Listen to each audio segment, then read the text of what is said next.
July of 1940, the body of a strangled woman was discovered floating in Crescent Lake in Olympic National Park, Washington.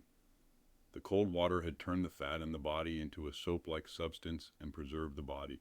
Welcome to another episode of Human Wreckage, True Crime Podcast. On this episode, we cover the discovery of the Lady of the Lake in Olympic National Park in Washington State. Let's get into it.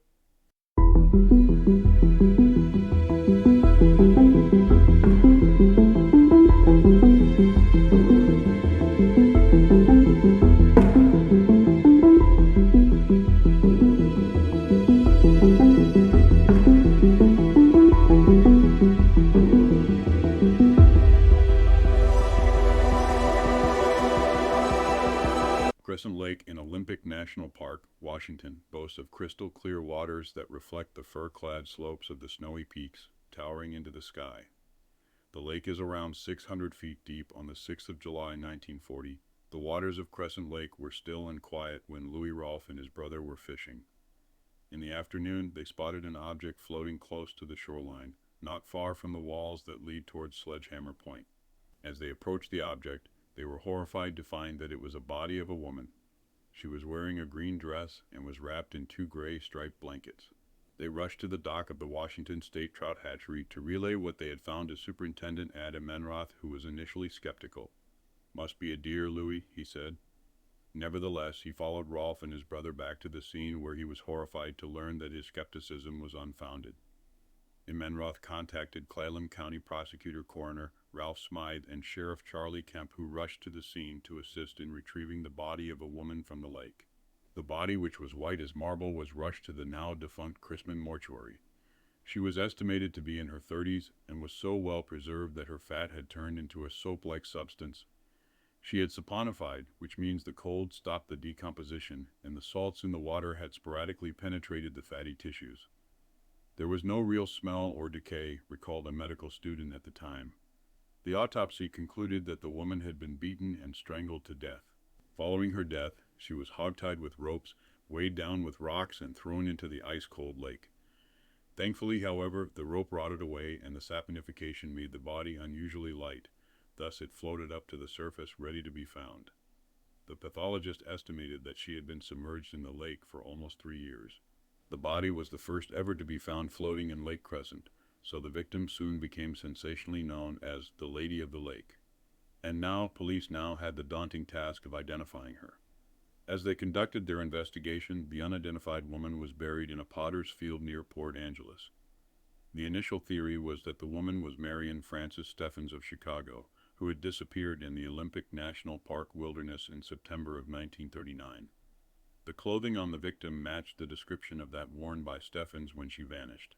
This identification was quickly ruled out, however, as Steffens had suffered a fractured neck vertebra, yet the Lady of the Lake had no evidence of such injury. It would take 14 months before her identity became known. It was her dentistry that revealed her identity. In her mouth was a 6-tooth bridge made of beaten gold. Pictures of the unique bridge were circulated around more than 5,000 dentists. A dentist in Faulkton, South Dakota, recognized it immediately and identified the unknown woman, 38-year-old waitress at Lake Crescent Tavern, Hallie Illingworth. Her body was exhumed and identification was made. Hallie was last seen on the 22nd of December, 1937. She had gone back home to her apartment to await the return of her husband, Monty Illingworth, who had been at a party in Port Townsend. Monty was a nasty drunk, and investigators soon announced that he was the lead suspect in Hallie's murder. He was eventually tracked down living with another woman in Long Beach, California, and arrested. Monty told investigators that he had obtained an interlocutory divorce decree and that he had last seen Hallie was around Christmas time of 1937. According to records, Monty and Hallie had been married in Seattle in June 1936, and that she was a divorcee whose maiden name was Latham. Those who knew the couple said they often quarreled over alcohol and affairs.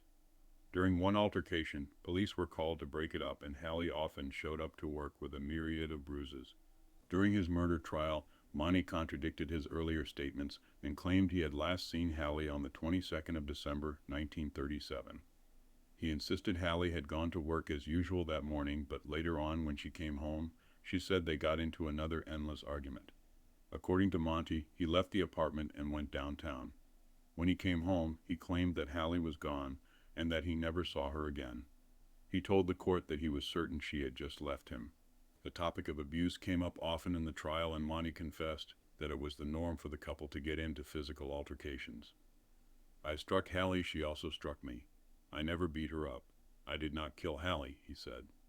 At one point in the trial, the prosecutor asked Monty why he hated Hallie.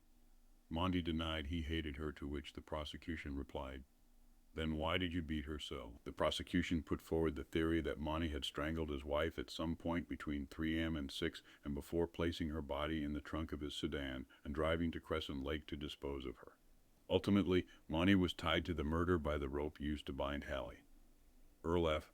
Enos, manager of the Port Angeles Distributing Company, which had employed Monty, took to the stand to identify the rope as one he had lent to Monty, who never returned it.